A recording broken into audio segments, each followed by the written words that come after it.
2025 sera l'année où tu dois te battre pour améliorer ta situation financière. Oui, on entre de plus en plus dans des temps où on ne peut plus rien faire sans l'argent. Voilà pourquoi tu dois penser dès à présent à créer des activités qui vont te permettre de générer des revenus supplémentaires. Ce ne sera pas facile, je te le dis déjà, et tu dois te préparer mentalement. Raison pour laquelle dans cette vidéo aujourd'hui, je vais te parler de 6 choses à faire une fois que tu t'es lancé dans le business pour continuer d'évoluer. La 6e chose pour moi est la plus importante. Reste jusqu'à la fin et si tu prêtes attention à ces conseils, rien ne va plus t'arrêter.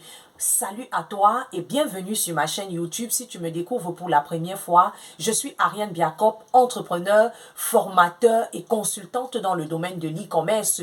Je t'aide à connaître le processus de création d'un business authentique en ligne pour te générer des revenus. Et pour cela, j'ai mis sur pied un programme de formation en e-commerce et en visibilité. Si ça t'intéresse de prendre part à l'une de ces formations, clique sur le lien pour me contacter dans la description de cette vidéo. Et la bonne nouvelle, c'est que j'organise un webinaire le 15 novembre à 17h GMT où je vais te partager les 3 méthodes pour te positionner sur Facebook et vendre sans avoir assez de followers. Je serai accompagné d'un expert dans le social media marketing. J'imagine que tu ne veux pas rater ça. Dans la description, tu vas trouver le lien qui va te permettre de rejoindre ma communauté WhatsApp. Let's go. Conseil numéro 1. Quand tu commences ton business, tu ne dois pas te fier sur tes proches pour t'encourager et te motiver. Parce que beaucoup ont abandonné aujourd'hui comme ça. Beaucoup ont échoué dans leur business parce qu'ils attendaient qu'on les félicite. Ils attendaient que leurs amis, leurs membres de famille achètent. Qu'elles soient les premières personnes à les encourager à acheter, à venir liker en ligne, à venir commenter, à interpeller les autres. C'est vrai que certains vont le faire dans les débuts, mais ce ne sera pas toujours comme ça. Voilà pourquoi tu dois plutôt te concentrer sur le monde extérieur. Oui, tu dois laisser les inconnus découvrir ton activité et compter plutôt sur eux pour pouvoir acheter. Et c'est la grâce que nous avons aujourd'hui avec les réseaux sociaux qui nous permet de nous connecter avec les personnes d'ailleurs, d'être vus par un plus grand public, des clients potentiels qui peuvent acheter en quantité. Donc, il est important que tu ne te focalises pas sur les personnes que tu connais pour pouvoir vendre. Tu dois te concentrer sur les inconnus. Donc, la première des choses, c'est que tu ne dois pas compter sur les personnes que tu connais pour faire évoluer ton business, mais plutôt sur les inconnus. Mais par contre, tu dois travailler jusqu'à ce que ce soit ces membres de ta famille, tes amis qui viennent d'eux-mêmes partager ton travail, parler de ce que tu fais parce qu'ils ont vu comment ça produit déjà des fruits, que ça fonctionne bien. Ils ne doivent pas t'encourager par pitié, sinon tu vas très vite abandonner. Conseil numéro 2, et j'aurais même dû le mettre en premier, n'attends pas à avoir la maîtrise parfaite de ton secteur d'activité ou de ta niche avant de te lancer. C'est ce qui a limité plusieurs personnes aujourd'hui de lancer leur business. On ne sera jamais parfait dans un domaine, tu ne pourras pas tout maîtriser à la perfection. Ce que je te conseille plutôt de faire, c'est de te donner du temps pour apprendre et t'améliorer. On ne finit jamais d'apprendre. Donc, une fois que tu t'es lancé, donne-toi du temps chaque jour pour apprendre quelque chose de nouveau par rapport à ce que tu fais. Et de nos jours, l'information est à la portée de tous sur Internet. Il te suffit de prendre par jour 1 heure de ton temps pour faire des recherches, suivre des exemples dans le business que tu fais, télécharger des livres gratuits, suivre des contenus vidéo sur le business comme ce que je fais sur la chaîne, faire des recherches sur Google. Bref, il y a tellement de choses qui vont te permettre de rester informé et de continuer d'avoir un état d'esprit d'apprentissage, surtout un mindset de gagnant. Si tu fais cela, tu verras qu'au fur et à mesure que tu vas évoluer dans le business, tes yeux vont s'ouvrir. Ce sont de pareils sacrifices qui vont te conduire de manière progressive vers le succès de ton business.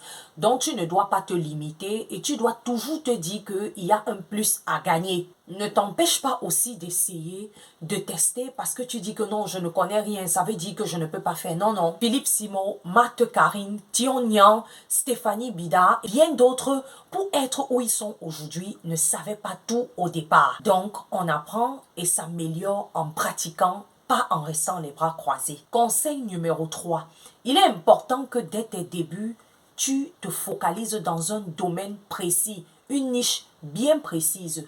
Ne te disperse pas parce que ça compte aux yeux des personnes qui te regardent. Tu dois être connu pour une chose précise que tu fais. Ne te mélange pas dans plusieurs choses à la fois. Aujourd'hui, tu vends les bijoux. Demain, ce sont les appareils électroniques. Demain, ce sont les ustensiles de cuisine et bien d'autres. Ce sont les erreurs que j'ai moi-même fait à mes débuts, mais avec la volonté d'apprendre et d'avoir un business prospère, je me suis améliorée en apprenant auprès de mes aînés. Tu vois que l'apprentissage revient encore, oui, parce que la bonne information compte beaucoup. Il y aura toujours des clients pour chaque produit qui se vend sur le marché. Voilà pourquoi tu dois canaliser ton temps, ton argent, ton énergie dans une seule chose bien précise pour amener les gens à te connaître comme une référence dans ce domaine. Tu sais, le commerce ne se fait plus au hasard comme par le passé. Désormais, il faut être stratégique et se différencier de la masse. Parce qu'il vaut mieux faire une seule chose et bien la faire que de faire plusieurs choses. Tu vas t'égarer dans tes débuts alors que tu n'as même encore aucune expérience. C'est numéro 4. Tu dois être professionnel dans ce que tu fais. Vraiment, on en a marre de voir les gens faire des choses avec légèreté. Dans une société comme la nôtre en pleine évolution, il est important de sortir du traditionnel si on a la vision de servir une catégorie de personnes. Le business que tu veux créer ou que tu gères en ce moment ne va pas demeurer petit. Et même s'il est encore petit, tu dois y mettre un peu de professionnalisme et ça passe par ton langage. Ta façon de parler aux clients, ça compte. Et surtout quand tu vas en ligne, tu ne sais pas qui va t'écrire, tu ne sais pas qui te regarde, tu ne sais pas qui va demander à acheter tes produits. Voilà pourquoi tu dois être courtois. Il faut que toi-même, tu respectes ton business. Parce que je vois souvent des personnes en ligne étaler leurs produits comme ça, sans esthétique, ou eux-mêmes, ils se présentent avec leurs produits. Vraiment, ils ne sont pas très bien mis, ils ne sont pas bien présentables. Mais tu crois que qui va te contacter avec ce genre d'attitude-là? Dans ce genre de présentation, tu crois que tu vas attirer quel type de client? Et même si tu me disais que tu n'as pas assez de moyens pour pouvoir te bien mettre, pour pouvoir... Moi, je te dirais, fais avec le peu que tu as. Quand il s'agit de ton business, tu dois prendre la peine de te préparer. Fais comme si tu allais à une fête, repasse tes habits, peigne tes cheveux. Ne prends pas les choses à la légère. Une autre chose, c'est que tu dois savoir t'excuser auprès des clients et être même prêt à rembourser. Parce que dans le business, le client est primordial. Donc, il peut arriver que la livraison fait un retard ou peut-être le produit arrivé chez le client a subi des petites tracasseries. Et le client commence à s'enflammer. Tu ne dois pas aussi te mettre à t'échauffer avec lui. Tu dois avoir de la patience. Tu dois savoir t'excuser sans toutefois te justifier et réparer le tort du mieux que tu peux. Parce que si tu n'as pas la patience, tu vas vite jeter le business là. Tu vas avoir ras-le-bol rapidement. Maintenant, il y a les cas où certains clients veulent exagérer. Ils veulent te manquer de respect. Là-dessus, tu dois être ferme. Refuser même de vendre si possible et donner les ultimatums de manière sage. Conseil numéro 5. Une autre chose que tu dois faire, c'est de te remettre toi-même en question en tant que vendeur.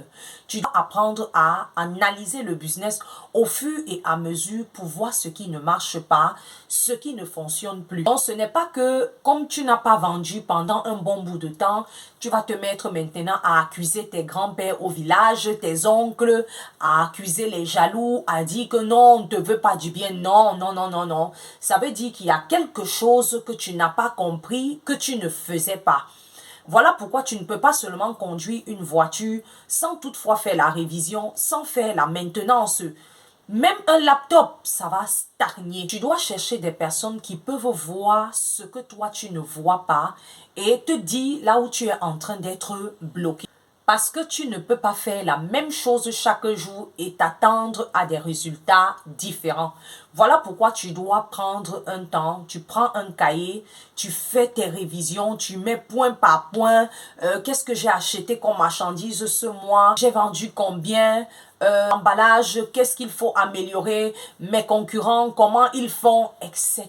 C'est important de faire cette analyse pour une meilleure planification et pour mieux évoluer. Donc, laisse les pensées négatives et cherche plutôt à savoir ce que tu dois faire pour améliorer les choses. chose. Enfin, le sixième conseil que je t'invite à garder au plus profond de toi, c'est que tu ne dois pas être ignorant sur le fait que la réussite de ton business ne repose pas seulement sur le fait que tu as vendu un produit ou tu as vendu un service et tu as reçu de l'argent. Non, ça va bien au-delà. Tu dois savoir qu'il y a des principes, des lois, des règlements pour faire prospérer ton business.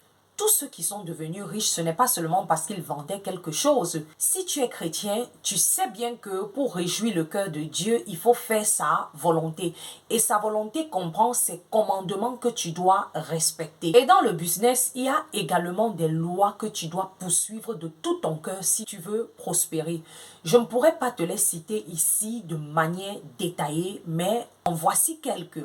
On a la loi de l'honneur, la loi de l'honnêteté, la loi de l'humilité, la loi des relations. Tu sais que l'argent ne peut pas tout acheter dans notre vie, raison pour laquelle tu dois savoir bien gérer tes relations. Ne t'amuse pas avec tout le monde dans ta vie, ne les prends pas pour acquis. Et pour terminer, il y a la loi de la semence.